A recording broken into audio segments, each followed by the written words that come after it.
Now we need to go and find out why this happens. Adam Szmerling is a psychotherapist in Bayside and a psychotherapist and qualified counsellor. Adam, you have seen a lot of this, I guess, in your time.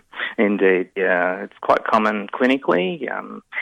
Often partners will get quite angry and ring up, but on occasion we also get people who have identified this is a repetitive pattern in their life of manufacturing stories that usually have a particular theme to each person, and they realise, as with any compulsion, that it's out of proportion to what they would like to do, so they come and seek help.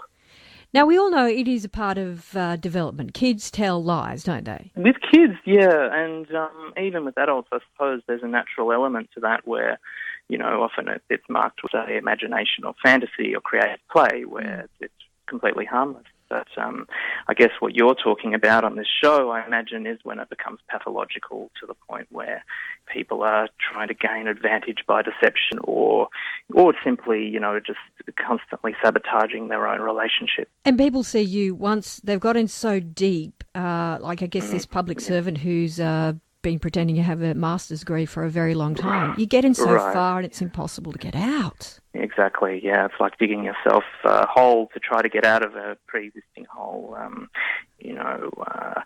I think of it as a bit like, driving a car and you get a flat tyre, and instead of trying to fix it, you slash another tyre, and then you get frustrated and then slash another tyre. So one lie after another. It just becomes so complicated. Even the person manufacturing the stories often forget the original story, and that's often how they get caught out. And for lying, you imagine it's something to do with acceptance or, being a part of something or being idolised. With Brian Williams, this NBC news anchor, he was already at the top of his game. Why do you think that he needed to embellish or lie about what had happened to him? Well, I can't really speak to him specifically, being on my couch, and even if he was, I wouldn't be able to, obviously. But, I think acceptance is a common reason people think that they compulsively lie, but often I think it's more complicated than that. I often hear people say that they lie to tell their partner what they think they want to hear.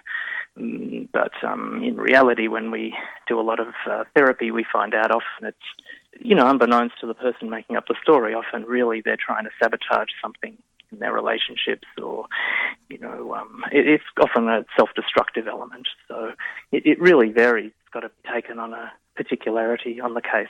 It's got to be very damaging to a person that's well-respected, has a high profile, caught out in a very big lie like that. Oh, absolutely. It makes people feel really lousy about themselves. They often become guilt-ridden and quite ashamed of what they are and often who they are.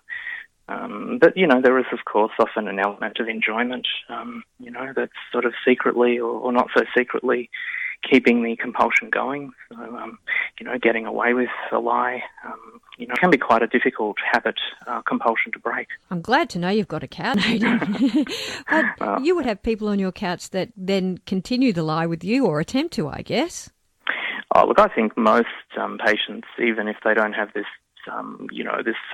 quote-unquote compulsive lying, do lie to me for various reasons at various different times in their treatment, or they simply conceal things that they think at any particular moment might be considered to be embarrassing or too shameful.